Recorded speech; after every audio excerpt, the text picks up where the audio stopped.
Welcome everyone. Thanks a lot for staying with us. You're watching Plain Speak with me, Shivani Gupta. The India-Canada diplomatic face-off is intensifying. The standoff began, remember, after Canadian Prime Minister Justin Trudeau accused India of being involved in the killing of Hardeep Singh Nijjar, a pro-Khalistani terrorist on Canadian soil. Trudeau then claimed that he had credible evidence to support this claim, but India has not really seen that information or proof. Certainly nothing has been presented in public. Post this, India demanded diplomatic parity and asked for the removal of 41 Canadian diplomats from India. India gave the Canadian counterparts a deadline, failing which the immunities of these diplomats was to be stripped if they didn't leave the country. While those diplomats have been recalled, Canada cried foul over the court unilateral revocation of diplomatic immunity, saying that it was contrary to international law and a clear violation of the Vienna Convention on diplomatic relations. Now, External Affairs Minister S Jaishankar has rejected Canada's claims.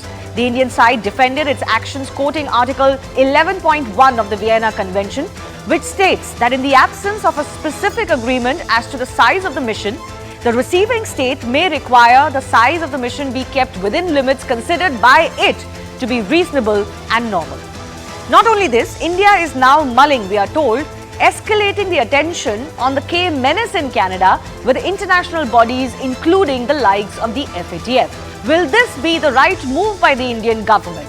Should India drag Canada to the FATF over the terror activities and the anti-India pro-Khalistan terror activities that go on its soil? We'll take that question to our guests in just a bit. But first up, take a quick look at how India has responded to the Canadian Prime Minister and the government over the diplomatic parity being restored.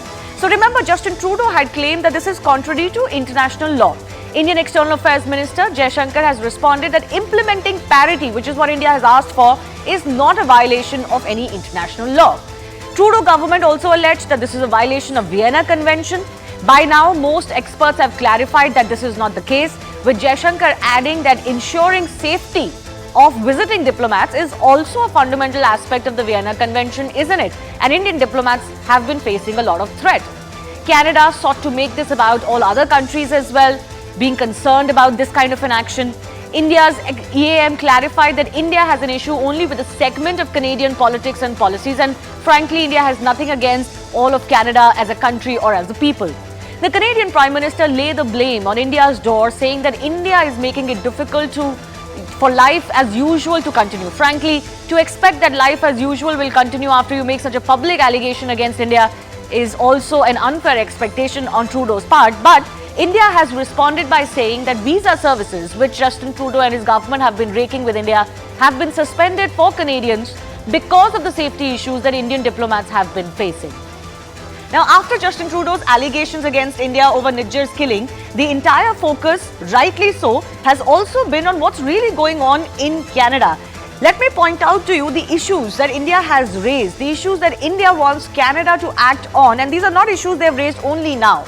So first, of course, is the concern over the security of Indian diplomats in Canada. There have been open posters, threats being issued on social media and otherwise, targeting Indian diplomats by name, by address, by face. The sheltering of pro-Khalistani elements. Now, this has been a long-standing difficulty that India has been facing. Not just that, Hindu temples, in fact, there's been hate speech against Canadian Hindus recently. All of these are coming from known Khalistani groups, but there seems to be no action against them or their funding or their working. Not helping with the extradition of the criminals that India has been asking for. There is, of course, a historic precedence as far as this case is concerned. And India has also hit back with a counter charge against Canada that they've been interfering in India's internal affairs as well. A charge, remember, that Justin Trudeau also made against India. Meanwhile, CNN News 18 is also learning that India could raise the issue of terror funding, particularly on Canadian soil, or involving those who are based and functioning out of Canada with the Financial Action Task Force. This is an international body of roughly 40 countries that tackles terror funding on a global stage. So this is what we are learning. India is exploring the option of approaching the FATF against Canada. India may raise the inaction against terror funding operations in Canada. And there are many experts who have talked about this, that all of this Khalistani movement that is based predominantly in Canada could not be possible with the authorities turning a blind eye. India has credible and clinching evidence to back this claim, is what we are being told. that there is a concern over the funding and the shielding of Khalistanis in Canada. And this is something that has been articulated earlier as well. This is something that has been a long-standing grouse of India.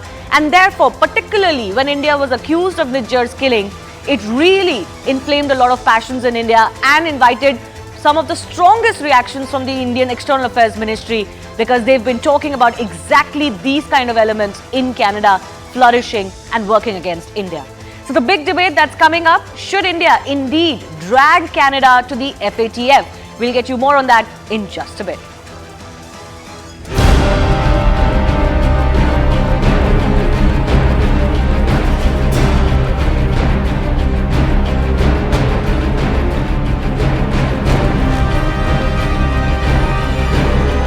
The government of India decided to unilaterally revoke the diplomatic immunity of 40 Canadian diplomats in India. This is a violation of the Vienna Convention.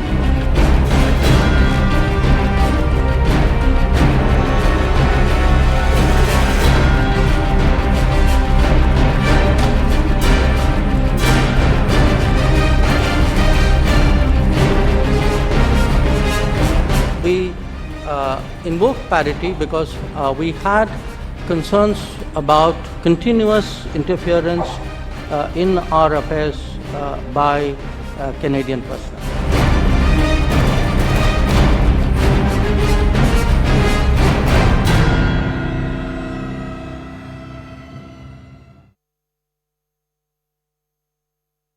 Hello, Moto.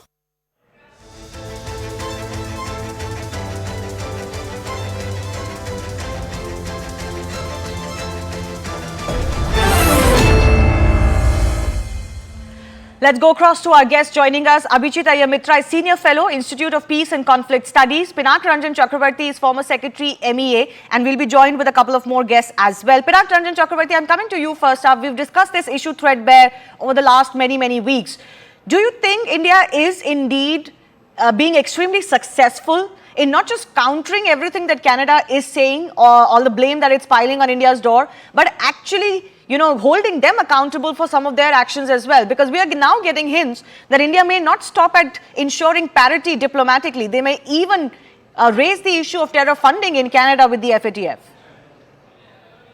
Well, that is an option certainly we have. After all, there has been terror funding or funding of these extremist groups from Canada through the immigration rackets and various other things that internally it was all this kind of information was available. But then we didn't probably raise it, apart from following the normal diplomatic channels of complaining to them, sending them dossiers, even Interpol notices, etc. I mean, this is happening for quite some time. In 1985, when the Kanishka Air India plane was bombed and it fell in Ireland and killed 395 people, we had asked for the extradition of the main man behind the conspiracy. Yes. And the Canadians had refused. And that man went on to, conspire and blow this aircraft out of the sky and kill innocent people. So I think this has been happening for quite some time. But India has been patient. India has been following the proper protocol and the international sort of laid down rules, etc. But then Canada doesn't seem to think that India has to follow it, but Canada has no obligation to follow these. Right. Threatening our diplomats, the posters are being put up that they want the president, etc. Now, which civilized country does that? But all under the rubric of freedom of speech? Is that freedom of speech to call for people being killed? I don't buy that argument, and I think nobody in India or nobody anywhere in the world would buy that argument. Now, do you feel effectively this is what is going on, that this is Canada maybe functioning according to what worked 20, 30 years ago and not realizing that we don't live in that same world anymore, that you cannot have that white man syndrome? Well, it is partly that thing. I mean, partly that thing, the some kind of superiority complex that they seem to have. because they are a rich country, etc., and all that. And Indians want to go and settle there. So that's something, that's a leverage they have. I remember when I was in service in the ministry, they had come to us to open the Chandigarh consulate. They didn't have a consulate there. And we had processed it thinking that this might help. A lot of people from Punjab, for example, Right. migrate there. So we did help them, and we set up the consulate there, and it is still there. Although now I believe they have stopped functioning since they claim that their people. Now they have so many diplomats here, overflowing, and we know that they do certain kind of things which we are aware, and there are information on that also. And they, for example, they keep in touch with the secessionist forces, etc. And because they think that it gives them some leverage, or for whatever reason, or they can use it against No, in India. fact, even this visa thing has been used as leverage, isn't it, Abhijit Ayamitra? Because I spoke to a Canadian diplomat earlier, and their first thing was, oh, look, so many students from India come to Canada. So many of our population, has relationship in India, roots in India, and ultimately they are the people who are going to be affected. Somehow that people-to-people connect, or that people requirement has been used as a leverage by Canada too. What do you make of the fact that in this case, India has been really firm that even if some people have to suffer, or even if we have some, people not liking our actions, we're going to show Canada this is not how business is going to be done with India. Absolutely. Look, what we did was they had weaponized that relationship, right? They had turned it toxic because they were basically using it to say we can do what we want, and you people can't do anything about it. What we did was we showed we can counter-weaponize it. We can take that blow. Now, remember, 40% of foreign students coming to Canada are from India. If they're not going to go there, that's a loss of $22 billion a year for the Canadians. If they want to go down this path, ultimately, this is, of course, the nuclear option. The Canadian Pension Fund has invested close to $55 billion in India.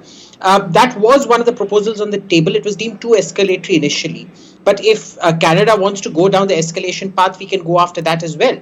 Now, remember, it's very interesting that out of the 41 diplomats withdrawn, Canada has taken the decision. They were given a choice of withdrawing whatever 41 diplomats they wanted to withdraw. Okay, they could choose the mix and match. Who did they choose? Out of 27 consular staff, they sent back 22 consular staff, leaving back only 5, which means they wanted to make life more difficult for Indians applying for visas, and the rest, out of 41, 22 were consular staff. The remaining 19 were the political and trade staff, which means they prioritize the political staff who stay here, who Pinakda just said are the ones who liaise with the secessionist forces and things. Consular doesn't liaise with them. It is the political and mostly the political side that liaises with terrorists in India. And they have chosen political engagement with terrorists over investments coming into Canada by their own will. I mean, we gave them the option of the mix and match. Their problem, not ours. No, precisely. They're kind of using this to say, okay, you're going to face a blowback of this when Indian public stops getting the visas on time. Because so far, India had only stopped processing visas for Canadians wanting to come to India. Agreed that some of them would have roots in India and would be of Indian descent. But India had not stopped anyone from India to apply for a Canadian visa. It is the Canadian government's decision, particularly in those quote-unquote hotspots, to reduce their consular services so that more and more Indians may face problems. So, if Canada's allegation is that India is weaponizing this, or India is making life difficult, or business as usual difficult, that charge goes right back to them. Dean Bexendale, a columnist from Toronto, is joining us. Dean, wouldn't that be fair to say that while Justin Trudeau and the Foreign Affairs Minister in Canada are making a lot of noises about how India is so bad, fundamentally, India is only doing as much as what Canada has also done? Well, thanks for having me. I think that the issue now is this recent escalation of the, the banning or removing the diplomatic status of 21 individuals. I think this ultimately, what we need here is we need an off-ramp for this particular discussion, in so much that there are bigger things to manage here on a geopolitical level right now. And I think this is this is debasing down to just a tit for tat fight between India and Canada. I think there's an opportunity for an off ramp. There's no way that Justin Trudeau and the government is going to come out and provide evidence specifically to the Indian government or to the public, because there's an ongoing RCMP investigation into this situation.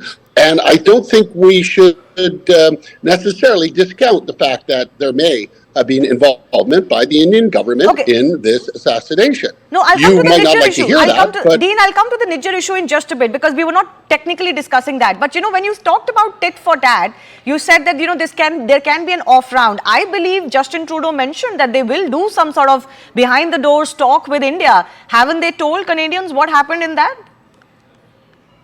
Yeah, so listen, I think what's important here is that Justin Trudeau made a miscalculation in going public with whatever information he may or may not have had in public, to which I've written about. This was a huge mistake and has caused this diplomatic row to the point where we see ourselves now fighting an ally, and where there are 770,000 Indian diaspora community members inside this country, the largest outside of India. We need to work together. And my Sikh friends and my Hindu friends, my Muslim friends here in Canada, they all want to see this resolved peacefully, and we can move forward together, working on the bigger issues of global trade, sharing of values, and protecting our democracy. I get your point, and I absolutely welcome that point. The point that I was making, Dean, was that when it comes to the removal of 41 diplomats from India, I believe Justin Trudeau had said, or the Canadian government had said, that we'll take this up with India behind closed doors, which was seen as some sort of a de-escalation from their side. Certainly, India has not backed down. I don't know what happened behind those closed doors. Maybe Justin Trudeau or his government should tell Canadians and Indians alike what was discussed. But one thing is very clear, Pinakji, if you want to respond to what Dean is saying, that, let's not have this relationship become a victim of what Justin Trudeau did. But does that burden lie with India is the question that Indians are asking. If fundamentally it's Justin Trudeau who started this quote, war, then ultimately Canada has to do something to say, okay, we're backing off. You cannot punch a hole in the bottom of a boat which has been sailing well and then say, no, we must not sink.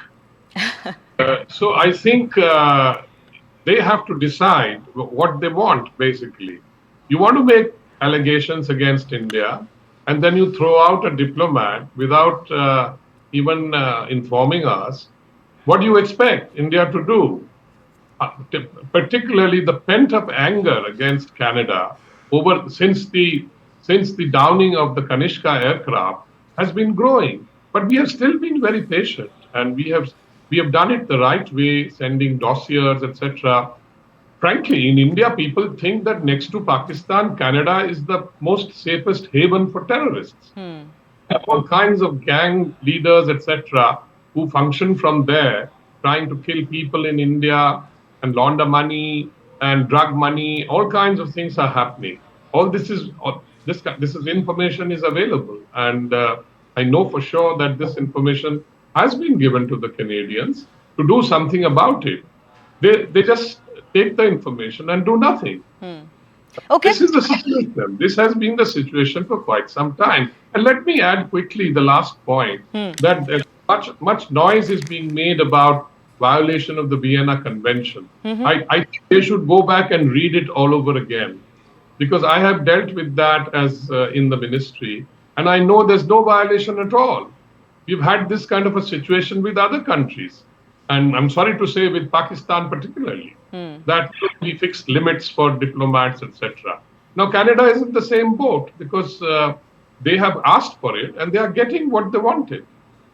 Yeah, before I go back to Dean on the issue of the FATF and, the question that, Dean, here in India, we feel that one of the silver linings of this very ugly episode is that actually finally the world is waking up to the threat that India faces from Canadian soil. And India is definitely not letting go of this opportunity to continue to shine a light on the pro-Khalistani elements, many of whom are illegal and also criminal elements in Canada that continue to get shelter there. But I'll come to that question in just a bit. On the Vienna Convention, Abhijit, it was a little embarrassing for Canadian top ministers, including the Prime Minister, to accuse India of violating international law or Vienna Convention when even a cursory reading would tell you that's incorrect. Absolutely. Look, 11.1, the clause is about as crystal clear as you can get with the Vienna Convention, right? So I don't know what their particular interpretation is. I think the problem that we're seeing both from Trudeau and Melanie Joly, and they're notorious for this, even if you look at their parliamentary debates, they never answer questions. They try to act too smart by half when Pierre and his predecessors used to ask them questions in Parliament. And they're doing the same thing again. Melanie Joly was asked over and over again, did you share evidence? She refuses to say she shared evidence. We had conversations about credible allegations. I don't know what that means. Again, Justin Trudeau, there is no detailed explanation of what their interpretation of this, Vienna Convention is, under which the alleged law is broken, whereas we have cited the clause. Now, he says this sets a very dangerous precedent for the future and for the safety of diplomats, etc., etc. Again, cite the clause. You can't go to a court, especially not a court of public opinion in this case, and not have backup. Just heard all we've seen so far from this duo, really, I mean, I'm sorry to say this, but this is a Punch and Judy duo, is hurling muck with no substance, no nothing. It's a whole load of air. And see, the problem with escalation is the person who escalates should also plan for de-escalation. In nuclear and war gaming, we always do this, that when you escalate, do you know how to de-escalate? Have you planned for de-escalation? I don't think these two actually do that. Can I just make one final point? Sure. I think, in terms of communication, it's very important we stop calling these people Khalistanis. They have used this to their advantage in Canada. What they are is drug dealers and organized crime, doing what drug dealers and organized crime do, shooting each other and killing each other. And the problem is, when we call them Khalistanis, we give them political legitimacy, which they then use to cover their, their organized crimes and claim that it's political persecution when in fact they are wanted for other crimes not related to Khalistan specifically. Right. No, I get your point. On that issue, let me go back to Dean Baxendale as well. What's the conversation in Canada, Dean, on these elements? As Abhijit pointed out, a lot of them have criminal cases in India. A lot of them seem to be embroiled in criminal activity even in Canada. We know the sources of some of the thuggery that's coming to light on a daily basis. We know of sermons that are being given. We know of people associated with banned terror groups being hailed in some religious places in Canada. Why is Canada unwilling to act on this? And if Canada is using this as some sort of leverage or some sort of poke against India, then it ceases to have the right to either defend itself or to make India the villain in this case.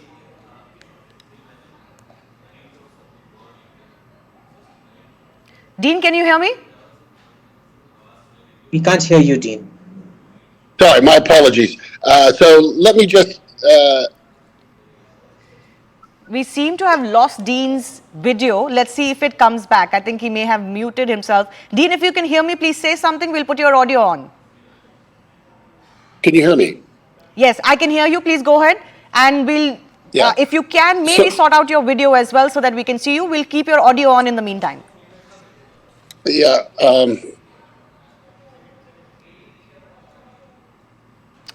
Dean, if you can hear me, go ahead. Okay, looks like we're not getting the link with Dean, but I'll take that question to him. Fundamentally, Abhijit, do you think the next course of action for India would be to continue to shine that light on these elements in Canada and look at the FATF actions on Canada, as some reports suggest India may be willing to do? Yes, I think there are a lot of options left right now. I don't think we've exercised those options. Because remember, one of the very cryptic remarks that the foreign minister made, which Pinakda also alluded to, is the political interference. I'm sure that the diplomats are being curtailed. Their conversations with secessionist elements in India are being recorded. And remember, some of it is actually aiding and abetting direct criminal activity. There is gun running that happens in Punjab. There is drug smuggling that happens in Punjab. And crime is fungible. One kind of crime always leads to another kind of crime. So I'm waiting to see what that evidence is. For what my own sources tell me is there is a significant overlap between Canadian political contacts and criminal activity out here more than Khalistan. I think for the local audience, Khalistan will be talked up because that's easier to understand. But I think the real juice will be in where Canadian diplomats here are essentially meeting drug runners and drug and gun runners. Before we get Dean back, and we are continuing to try to do that, Pinak Ranjan Chakrabarti, the question that I also have for you, and question that many may be asking, that giving it to the Trudeau administration that seems to be particularly, grinding an axe against India, or maybe caught in its own web of political interlocutions, is separate, but India should not, of course, go down a path where this relationship, which is an ally relationship, gets destroyed to a point of no return. Where do you see this ending? Do you see that the relationship will fundamentally change once this administration is no longer in power, or do you believe that this is the worst that we've ever seen and it could become worse from here? Well, firstly, I think the opposition leader in Canada has already called out Prime Minister Trudeau, saying that he's the wrecker-in-chief in terms of our relationship is concerned. I do see this thing finally behind us in the forthcoming future. Perhaps after Justin Trudeau loses the next election and we have a new government. That is one benchmark that can be done. And all the difficulties and the pain that is being caused to various people on both sides. And I think Canadian voters must be also thinking that what kind of a prime minister we have who's wrecked this relationship by his actions. So I think they might then want to vote him out, because that could also be something that one can anticipate. Okay. And as far as Indian students are concerned, of course, they go to Canada in large numbers because Canada has a open immigration policies, etc. And it's a place where students want to go and study. But there are many other places. I think people can go to other places. Already some people are thinking of other destinations. And so Canada is not the only one. So I think, yes, there will be some impact. But I think ultimately we will have to go back to normal in terms of our relationship, because it's an important relationship. No, absolutely, hopefully. Just because of one administration in a diplomatic relationship like this should not be wrecked, although there is, of course, troubling history as far as diplomacy between India and Canada is concerned. Abhijit, final comments from you as well. What is the larger message you think India has managed to give to the world at large, not just to Canada, about how to treat India? When Pinakda was referring to the last time we asked for Talvinder Singh Parmar, do you know Justin Trudeau's father's excuse for not sending Parmar over? It was that the Queen isn't your head of state and therefore we can't send him over. Now remember, we aren't the India of 1982. We don't have a balance of payments crisis. Our economy is doing very well. And Canada isn't what it was. Remember, in those days, they were supplying us with nuclear material for the Atoms for Peace program and the CANDU reactors and things like that. They had significant leverage on us. Today, we're not there. Canada just doesn't have that kind of leverage on us. I think there's a huge hangover in thinking that the India-Canada relationship of 2023 hasn't moved past 1982-83 when Pierre Trudeau was Prime Minister and Indira Gandhi was Prime Minister here. I think there's a sort of a mental attitude shift required in Ottawa, and they need to get past it. We also need to remember that Pierre is probably not going to be, Pierre Poilievre isn't going to be much better. Because remember, Tim Uppal is one of his right-hand men in Parliament and possibly going to be a minister, is just as Khalistani, if not more so, than people like Jagmeet Singh and the thugs in Trudeau's party. So, I don't think this is going anywhere irrespective of government change. The problem, of course, is that Melanie and her boss are particularly incompetent as diplomats go. But, the fellow's never really held a job. He's been a drama teacher and a bouncer. You can't expect more from them. All right. I'll leave it on that note. Unfortunately, our Canadian guest couldn't join us back, but I do thank both Pinakji and Abhijit for joining us on our top debate. I did speak to a Canadian diplomat, Colin Robertson, earlier when India had made this demand that there should be parity maintained between Indian and Canadian diplomats. This is what he had to say. And of course, he highlighted that parity is not something that is always maintained between two countries. It depends on the kind of relationship they have or the needs they have in each country, and that this will ultimately end up hurting India-Canada relationship. Listen in. Yes, well, I don't think it makes any sense. The whole point of having diplomats in a country is to expand the relationship. They're the persons who are supposed to solve problems. We're in the midst of a big problem right now.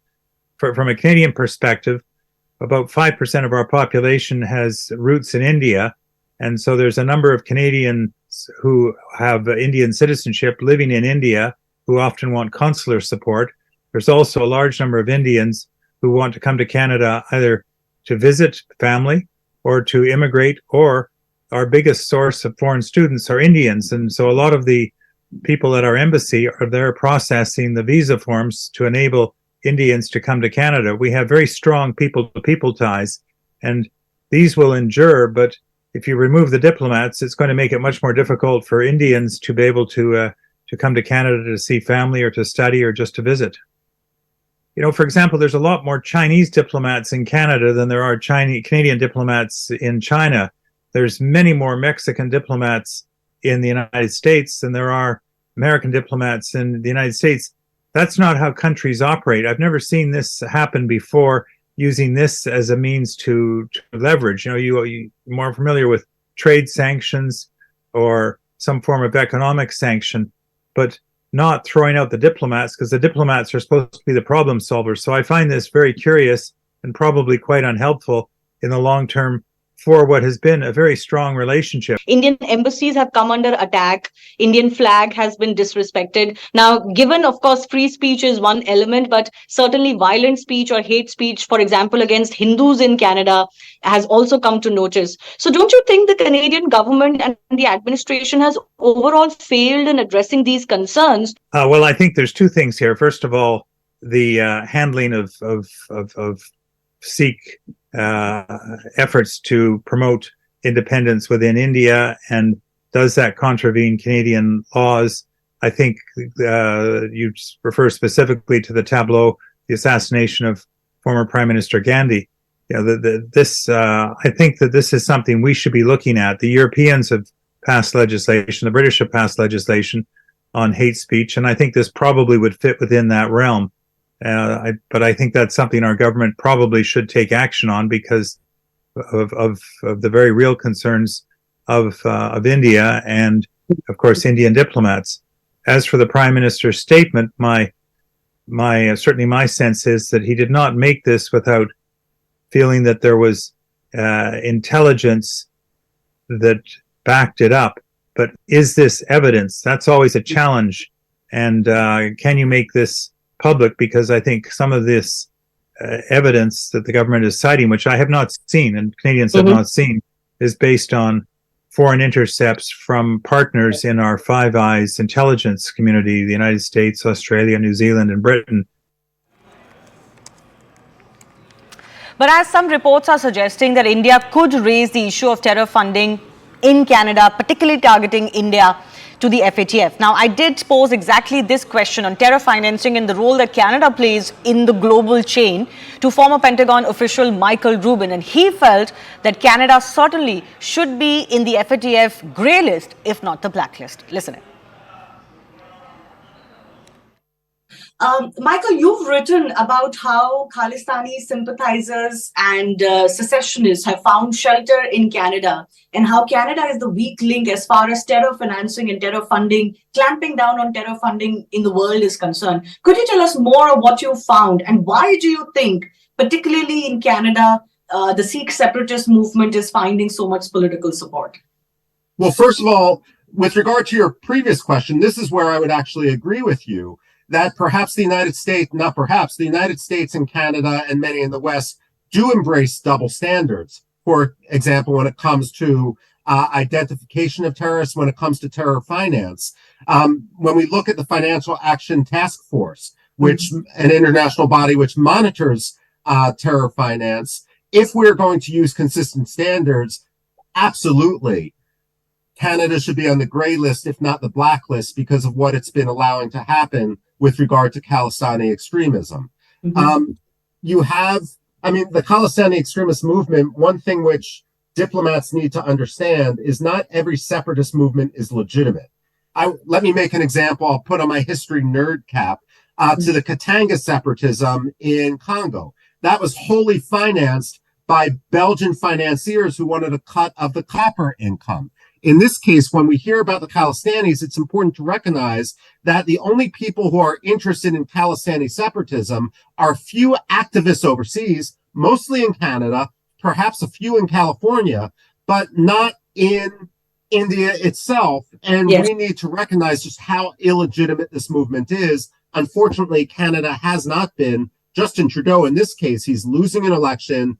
There's Sikhs and Khalistani activists in very specific swing districts. He's basically throwing international relations and Canada's moral